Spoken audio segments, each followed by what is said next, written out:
Existe en la tierra de Emnar un lago vasto de aguas tranquilas al que ningún río alimenta y del cual tampoco fluye río alguno. En sus orillas se alzaba hace 10.000 años la poderosa ciudad de Sarnath, mas hoy ya no existe allí ciudad alguna. Se dice que en un tiempo inmemorial, cuando el mundo era joven y ni aun los hombres de Sarnath habían llegado a la tierra de Emnar, que a la orilla de aquel lago se alzaba otra ciudad, la ciudad de Ib, construida en piedra gris, tan antigua como el propio lago y habitada por seres que no resultaba agradable contemplar. Muy extraños y deformes eran tales seres, cual corresponde en verdad a criaturas pertenecientes a un mundo apenas esbozado, aún solo toscamente empezado a modelar. En los cilindros de arcilla de Cadacerón está escrito que los habitantes de Ib eran, por su color, tan verdes como el lago y las nieblas que de él se elevaban, que poseían abultados ojos y labios gruesos y blandos, y extrañas orejas, y que carecían de voz. También está escrito que procedían de la luna, de la que habían descendido una noche a bordo de una gran niebla, junto con el lago vasto de aguas tranquilas y la propia ciudad de Ib, construida en piedra gris. Cierto es, en todo caso, que adoraban un ídolo tallado en piedra verde mar, que representaba a Bokruj, el gran saurio acuático, ante el cual celebraban danzas horribles cuando la luna gibosa mostraba su doble cuerno. Y escrito está en el papiro de Ilarnec que un día descubrieron el fuego y que desde aquel día encendieron hogueras para mayor esplendor de sus ceremoniales. Pero no hay mucho más escrito sobre estos seres, pues pertenecieron a épocas muy remotas, y el hombre es joven y apenas conoce nada de quienes vivieron en los tiempos primigenios.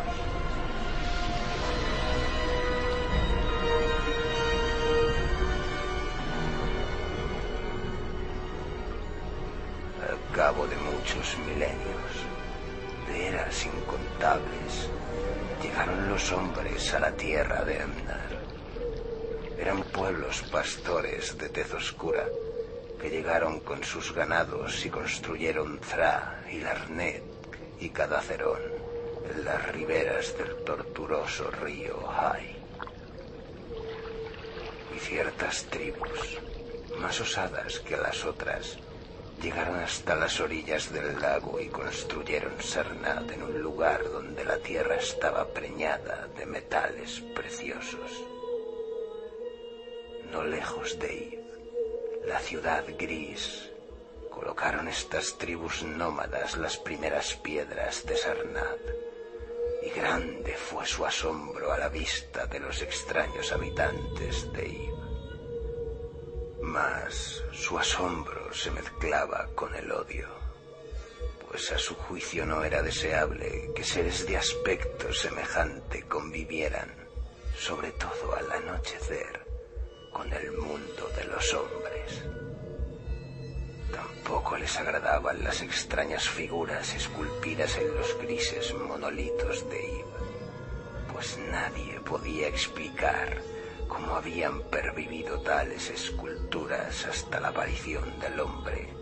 a no ser porque la tierra de Emnar era como un remanso de paz y se hallaba muy a trasmano de las demás tierras, tanto de las tierras reales como del país de los sueños. A medida que los hombres de Sarnath iban conociendo mejor a los seres de Ib, Su odio iba en aumento, y a ello no dejó de contribuir el descubrimiento de que estos seres eran débiles y blandos sus cuerpos al contacto con piedras y lanzas. Así pues, un día, los jóvenes guerreros, los honderos y los lanceros y los arqueros marcharon sobre Ib y mataron a todos sus habitantes, arrojando sus extraños cuerpos al lago con ayuda de largas lanzas, ya que prefirieron no tocarlos. Y como tampoco les agradaban los grises monolitos esculpidos de Ib, los arrojaron al lago, aunque no sin antes maravillarse del inmenso trabajo que habría debido costar el acarreo de las piedras con que estaban construidos, ya que éstas sin duda procedían de regiones remotas, pues en la tierra de Emnar y en países adyacentes no existía piedra alguna que se pareciese a ellas. Así pues, nada quedó de la antiquísima ciudad de Ib, excepto el ídolo, tallado en piedra verde mar, que representaba a Bokrug, el saurio acuático, el cual fue llevado a Sarnath por los jóvenes guerreros como símbolo de su victoria sobre los arcaicos dioses y habitantes de Ib, y como señal también de hegemonía sobre toda la tierra de Emnar. Mas en la noche que siguió al día en que había sido instalado en el templo, algo terrible debió suceder, pues sobre el lago se vieron luces fantasmagóricas, y por la mañana notaron las gentes que el ídolo no estaba en el templo, y que el sumo sacerdote Taranish yacía muerto, como fulminado por un terror indecible. Y antes de morir, Taranish había trazado con mano insegura sobre el altar de crisolita el signo de la maldición.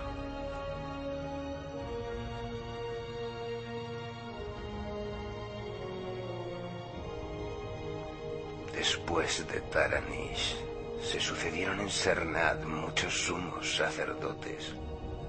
mas nunca volvió a encontrarse el ídolo de piedra, y pasaron muchos siglos, en el curso de los cuales Sarnath se convirtió en una ciudad extraordinariamente próspera, hasta el punto de que, excepto los sacerdotes y las viejas, todos olvidaron el signo que Taranish había trazado en el altar de crisolita. Entre Sarnath y la ciudad de Ilarneg se creó una ruta de caravanas, y los metales preciosos de la tierra fueron canjeados por otros metales, y por exquisitas vestiduras y joyas, y por libros y herramientas para los orfebres, por todos los lujosos artificios de los pueblos que habitaban en las riberas del tortuoso río Hai y aún más allá. Y así creció Sarnath, poderosa y sabia y bella, y envió ejércitos invasores que sojuzgaron las ciudades vecinas, y por fin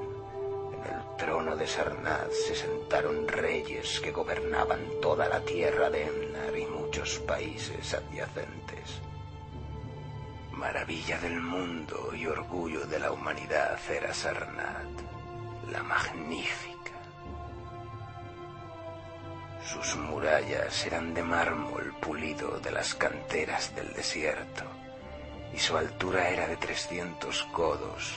y su anchura de 75, de tal modo que por el camino de ronda podían pasar 2 carretas a la vez. Su longitud era de 500 estadios, y rodeaban la ciudad excepto por la parte del lago, donde había un dique de piedra gris contra el que se estrellaban las extrañas olas que se alzaban una vez al año, durante la ceremonia que conmemoraba la destrucción de Ib. Tenía Sarnath 50 calles que iban del lago a las puertas de las caravanas y otras 50 más que iban en dirección perpendicular a aquellas.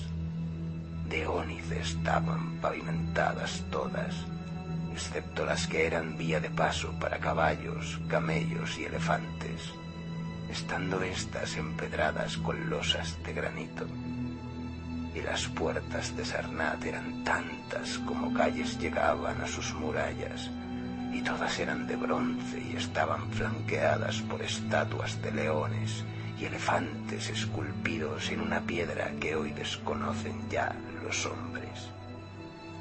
Las casas de Sarnath eran de ladrillo vidriado y de calcedonia, y todas tenían un jardín amurallado y un estanque cristalino. Con extraño arte estaban construidas, pues ninguna otra ciudad tenía casas como las suyas, y los viajeros que llegaban de Thra y de Ilarnec y de Cadacerón se maravillaban al contemplar las cúpulas resplandecientes que las coronaban.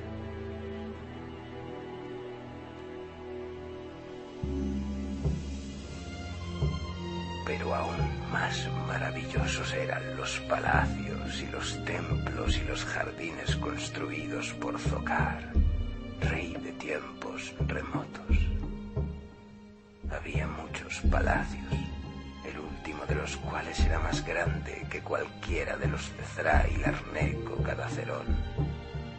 Tan altos eran sus techos que a veces los visitantes imaginaban hallarse bajo la bóveda del mismo cielo. Sin embargo, cuando encendían sus lámparas alimentadas con aceites de Dother, las paredes mostraban vastas pinturas que representaban reyes y ejércitos de tal esplendor que quien las contemplaba sentía asombro y pavor a la vez. Muchos eran los pilares de los palacios, todos de mármol veteado y cubiertos de bajorrelieves de insuperable belleza. Y en la mayor parte de los palacios los suelos eran mosaicos de berilo y lapislázuli y sardónice y carbunclo y otros materiales preciosos, dispuestos con tanto arte que el visitante a veces creía caminar sobre macizos de las flores más exóticas. Y había asimismo fuentes que arrojaban agua perfumada en surtidores instalados con sorprendente habilidad. Más superior a todos los demás era el palacio de los reyes de Emnar. El trono descansaba sobre 2 leones de oro macizo y estaba situado tan alto que para llegar a él era preciso subir una escalinata de interminables peldaños. Y el trono estaba tallado en una sola pieza de marfil, y ya no vive hombre que sepa explicar de dónde procedía pieza de tal tamaño. En aquel palacio había también muchas galerías y anfiteatros, donde leones, hombres y elefantes combatían para solaz de los reyes. A veces, los anfiteatros eran inundados con aguas traídas del lago mediante poderosos acueductos, y entonces se celebraban allí justas acuáticas o combates entre nadadores y mortíferas bestias del mar. Altivos y asombrosos eran los 17 templos de Sarnath, construidos en forma de torre con piedras brillantes y policromas desconocidas en otras regiones. 1000 codos de altura medía el mayor de todos, donde residía el sumo sacerdote, rodeado de un boato apenas superado por el del propio rey. En la planta baja había salas tan vastas y espléndidas como las de los palacios. En ellas se agolpaban las multitudes que venían a adorar a Zocalar y a Tamás y a Lobón, dioses principales de Sarnath, cuyos altares, envueltos en nubes de incienso, eran como grandes tronos de monarcas. Las imágenes de Zocalar, de Tamás y de Lobón tampoco eran como las de otros dioses, pues tal era su apariencia de vida, que cualquiera habría jurado que eran los propios dioses augustos, de rostros barbados, quienes se sentaban en los tronos de marfil, y por interminables escaleras de circonio se llegaba a la más alta cámara de la torre más alta, desde la cual los sacerdotes contemplaban de día la ciudad y las llanuras y el lago que se extendía a sus pies, y de noche la luna críptica y los planetas y estrellas y sus reflejos en el lago. Allí se celebraba un rito arcaico y secreto, en execración de Bokrug, el saurio acuático, y allí se conservaba el altar de crisolita, con el signo de la maldición trazado por Taranish. Maravillosos asimismo eran los jardines plantados por Zocar, rey de tiempos remotos. Se hallaban situados en el centro de Sarnath, ocupando gran extensión de terreno, y estaban rodeados por una elevada muralla, protegidos por una inmensa cúpula de cristal, a través de la cual brillaban el sol y la luna y los planetas cuando el tiempo era claro, y de la cual pendían imágenes refulgentes del sol, de la luna, de las estrellas y de los planetas cuando el tiempo no era claro. En verano, los jardines eran refrigerados mediante una fresca brisa perfumada, producida por grandes aspas ingeniosamente concebidas, y en invierno eran caldeados mediante fuegos ocultos, de tal modo que en aquellos jardines siempre era primavera. Entre prados verdes y macizos multicolores corrían numerosos riachuelos de lecho pedregoso y brillante, cruzados por muchos puentes. Muchas eran también las cascadas que interrumpían su plácido curso, y muchos los estanques rodeados de lirios, en que sus aguas se remansaban. Sobre la superficie de arroyos y remansos se deslizaban blancos cisnes, mientras pájaros exóticos cantaban en armonía con la música del agua. Sus verdes orillas se elevaban formando terrazas geométricas, adornadas aquí y allá con rotondas y emparrados florecidos, con blancos y sitiales de pórfido y mármol. Y también había profusión de templetes y santuarios donde reposar o rezar, mas solo a los dioses menores. Todos los años se celebraba en Sarnath una fiesta que conmemoraba la destrucción de Ib, durante la cual abundaban el vino, las canciones, las danzas y los juegos de todas las clases. Rendíanse también honores a las sombras de los que habían aniquilado a los extraños seres primordiales. Y el recuerdo de tales seres y de sus dioses arcaicos se convertía en objeto de mofa por parte de danzantes y vihuelistas coronados con rosas de los jardines de Zocar. Los reyes contemplaban las aguas del lago y maldecían los huesos de los muertos que yacían bajo su superficie.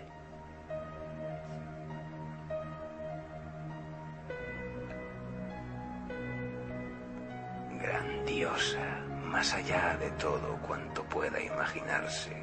fue la fiesta con que se celebró el milenario de la destrucción de Ib. Más de un decenio llevaba hablándose de ella en la tierra de Emnar, y cuando se aproximó la fecha, llegaron a Sarnath a lomos de caballos, camellos y elefantes los hombres de Thra, de Ilarnec, de Cadacerón y de todas las ciudades de Emnar y de los países que se extendían más allá de sus fronteras. Cuando llegó la noche señalada, ante las murallas de mármol se alzaban ricos pabellones de príncipes y sencillas tiendas de viajeros. En el salón de banquetes,